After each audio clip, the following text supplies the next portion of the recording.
Welcome to the Bare Metal Cyber CISSP Prepcast. This series helps you prepare for the ISC Squared CISSP exam with focused explanations and practical context. In this episode, we will cover a crucial yet sometimes underemphasized skill in cybersecurity: reporting assessment results effectively. Security professionals invest significant time and effort into assessments, testing, and audits. But the value of these activities ultimately depends on how the findings are communicated.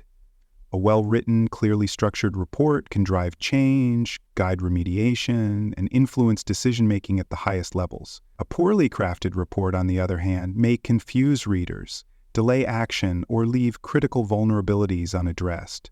As a future certified information systems security professional, your ability to produce and deliver effective security assessment reports will be essential not only for passing the exam, but for performing your role effectively in real-world scenarios. Let us begin by discussing why effective reporting matters. At its core, security reporting is about translating technical findings into business-relevant insights. When assessments reveal risks, weaknesses, or compliance issues, the report is the vehicle for delivering that information to the right people. If the message is unclear or poorly presented, the assessment's value is diminished, even if the findings themselves are critical. Effective reporting starts with clarity. It must communicate what was discovered, why it matters, and what needs to happen next. The report must help stakeholders understand the risk, the impact, and the urgency. Whether the audience is technical staff, senior executives, or compliance officers, the report must be structured in a way that speaks to their roles and responsibilities. A comprehensive, actionable report ensures that findings do not sit idle. It gives stakeholders the information they need to take timely, focused action. By delivering clear priorities and realistic recommendations, a good report helps improve your organization's security posture and reduces the likelihood of recurring issues. It also supports accountability, showing that security assessments are being used as tools for continuous improvement rather than just formalities or regulatory checkbox. Now let us explore the components of an effective security assessment report. While every report may differ slightly depending on the scope and audience, certain core elements should always be included. The first is the executive summary. This is typically the first section of the report and is written for senior leadership. It provides a high-level overview of the assessment objectives, summarizes the key findings, and highlights the overall risk posture. It should also outline the most important recommendations and identify any critical or urgent issues. The language in the executive summary should be clear, non-technical, and focused on business impact. Next comes the detailed findings section. This part of the report lists each identified vulnerability, misconfiguration, or compliance gap. For each issue, include the affected asset, the potential impact, a severity rating, and a description of how the issue was discovered. Use clear, specific language to avoid ambiguity. The findings section provides the technical depth needed to understand the risks and informs remediation planning. Following the findings include actionable recommendations. These are step-by-step suggestions for how to fix the problems identified. Recommendations should be realistic, aligned with the organization's capabilities, and prioritized based on risk. Avoid vague advice like improve security settings and instead provide direct guidance such as disable SMB version 1 protocol on all internal servers. Include supporting technical details and evidence. This may be in the form of screenshots, log entries, configuration files, or tool outputs. Evidence adds credibility and transparency to the report, allowing readers to validate findings independently if needed. Lastly, include appendices or supplementary materials. These may contain reference materials, additional context, data summaries, or detailed system inventories. Including these materials in appendices keeps the main body of the report focused, while still providing depth for those who need it. Now let us turn to tailoring reports for different audiences. Not all readers of your report will have the same background or the same concerns. Customizing content based on who is reading the report is essential for making it relevant and useful. Executives typically need to understand the big picture. They want to know what the overall risk is, what the organization should prioritize, and what actions need executive support. Reports for executives should avoid technical jargon and focus on strategic implications such as reputational risk, business continuity, or compliance obligation. Technical teams, on the other hand, need detail. They are responsible for implementing fixes, updating configurations, and adjusting system settings. They need specifics, file paths, command line syntax, tool settings, and system logs. These reports should be highly structured, with detailed tables, timelines, and instructions. Compliance-focused reports need to highlight how the assessment results map to regulatory requirements. If a vulnerability affects your ability to meet standards like the General Data Protection Regulation, the Health Insurance Portability and Accountability Act, or the Payment Card Industry Data Security Standard, that connection must be made explicit. The report should specify which controls were evaluated, how they performed, and what corrective actions are necessary.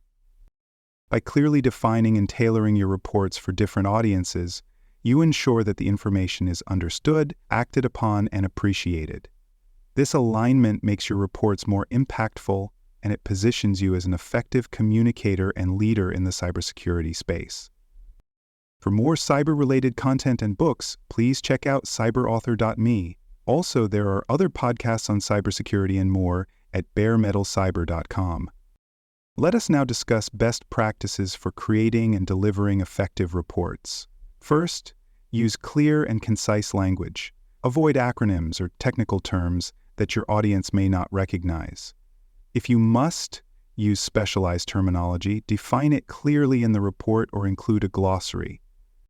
Visual aids can dramatically improve understanding. Use charts to show vulnerability, severity, distribution. Include graphs to illustrate trends over time. Use network diagrams to highlight affected systems. Visuals not only make the report easier to digest, but they also help emphasize key points. Objectivity is critical. Your findings must be based on facts, not opinions. Avoid speculative language or emotional phrasing. Be precise and neutral in your presentation. A credible report builds trust and encourages stakeholders to act without resistance or doubt. Standardization also plays a role. Use consistent report formats, templates, and language.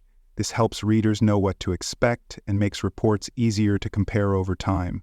Standardization supports professionalism and improves internal communication and knowledge sharing. Timeliness is key. Reports should be delivered soon after the assessment concludes, while the findings are still current and while remediation can be scheduled efficiently. Delayed reports reduce the impact and may result in missed opportunities to fix issues before they are exploited. Security must also be part of the reporting process. Security assessment reports often contain sensitive information. If disclosed, they could become a roadmap for attackers. Protect report contents with encryption, access controls, and secure communication channels.